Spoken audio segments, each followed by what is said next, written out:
Hey everyone, welcome to the TCG Empire YouTube channel. Today we are going to be partaking in Final Standings Friday, and this is where we analyze the deck of the week and see how it performed based on my playing.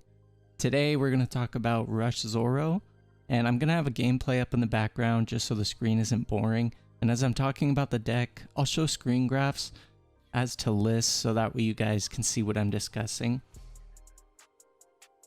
Zoro as a deck has an immense amount of power behind it. With being able to power up low cost characters, it means that virtually every card in your deck is a threat, and on top of that, set 2 offered a ton of removal options for Zoro to play, which helps a lot of matchups that originally weren't the best when it came to set 1. Within set 2, Edward Newgate, the new 9 drop with 10,000 power, allows for an extra 2k buff to your leader, which means your opponent has to commit at least 2 more Dawn on a 5k power just to swing. And Newgate is also a 10,000 power Nico Robin, which can really disrupt your opponent's board states. This means that things like Law have a hard time because they're playing low body characters, and Edward Newgate swings for such high damage and also has removal that it's hard for them to really outperform what Newgate can do. And early on you have the access to Nico Robin, which means that while you're building up to the 9 Dawn, you're having more board control due to a 3-drop 4,000 swinger that can clear board just as well. Now looking at the meta right now, there's primarily 5 to 6 main decks that you can see played. Those decks are being Ivankov, Law, Whitebeard, Zoro, Kinemon at times, and then Law. When it comes to the Zoro mirror, it is really 50-50, and it highly depends on who can perform better removal. You can flood the board with characters, but if the Zoro player responds well enough and can clear them, then you just wasted a ton of combo potential in your hand and also wasted so much resources when it comes to being able to deal damage on the following turns. Now, when it comes to Whitebeard, it is a bit harder for Zoro to keep up defending, and it really depends on the build. If it's the Moby Dick version of Whitebeard, it means that you can apply as much pressure as possible, and most likely you'll get the win. I would say that the matchup in testing is about 40-60 with Zoro being favored. However, when they're playing the Strawbeard engine, it comes down to being a bit tougher due to them being able to benefit from both draw and power. This means that they have access to things like Nami in order to search. This means that they have access to Ace in order to minus 3k on your board, allow for Namis to swing, and the Ace comes in with Rush. So it's really a 7k Rush that makes things a little bit more difficult.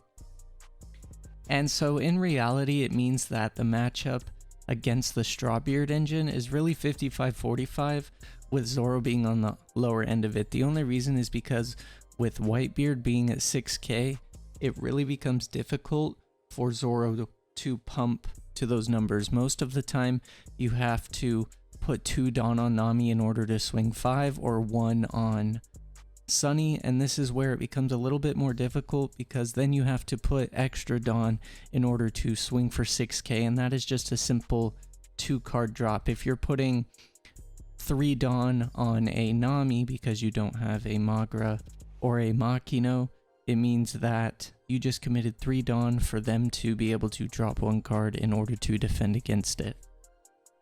Now, as for Ivankov, I see it as a pretty well matchup for Zoro to deal with. You have so many attackers that they have to dump so many cards for their leader's effect to begin working, and eventually once you keep up on the attacks, they won't have enough cards in their hand to deal with the amount of pressure coming their way. And so in reality, I believe this matchup to be around a 30-70 in Zoro's favor. The only reason why is because you have so much board presence, but also you have the ability to clear whatever they're playing.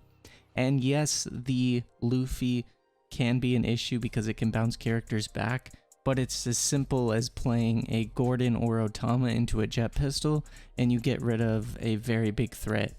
And due to the nature of the leader's ability, they're going to be discarding cards in their hand in order to benefit from it, so they're not really going to have ways to come back from it. Now as for Kinemon, as we saw in the Trash Deck Thursday, I feel like it's a really solid deck at removal, but overall it really struggles against Zoro.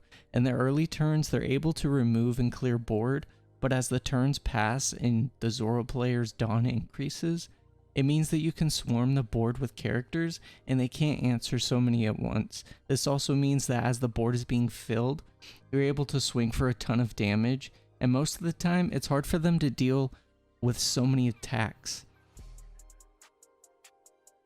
The reason why it's so hard for them to deal with so many attacks is because cards like the 5-drop Yamato, the 8-drop Odin, and even the 3-drop Okiku don't have any combo power, and they're cards that they rely on for the Zoro matchup. So most of the time they're going to look for those cards, and with having no combo power, it means that there's potentially 3 dead cards in their hand, and that could be make or break within a game.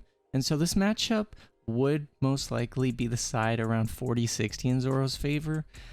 But as it comes down to it, if they do have the constant removal, it does become difficult at times, especially with the dual attack Odins. Once they're able to get 2 down, the Zoro player can't really recover. Now the last deck in the list is Law. As we saw on Meta Monday, when it comes down to it, Law does all the things that Zoro can do, but it also has the ability to play the green package with a ton of blockers and plenty of them in one turn. This matchup for the Zoro player is all about being able to deplete them of resources, but also being able to deplete them of the board.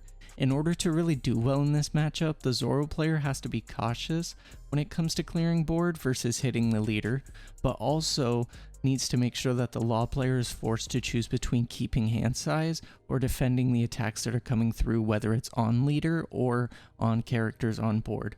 Due to the nature of Law, I want to say that the deck is around at 55-45 in Zoro's favor, and the reason for this is not because...